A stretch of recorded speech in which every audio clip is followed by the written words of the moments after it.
Mechatronics Buddy. What is mechatronics engineering?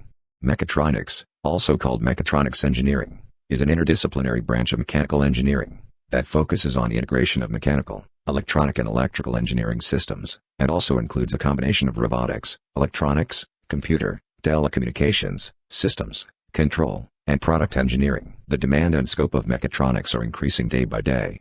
Now industries and businesses are advancing with technologies, advanced manufacturing and robotics, information services and telecommunication, engineering, production and manufacturing in charge, careers in biotechnology and life sciences. Good paying jobs plus high starting salaries. Professionals with mechatronics engineering technology skills are highly valued by today's rapidly innovating companies, and salaries reflect that fact. According to ZipRecruiter.com, entry-level mechatronics engineers earn an average of $54,500 per year.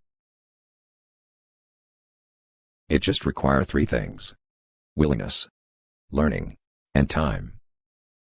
Choose it if you want to reshape the future.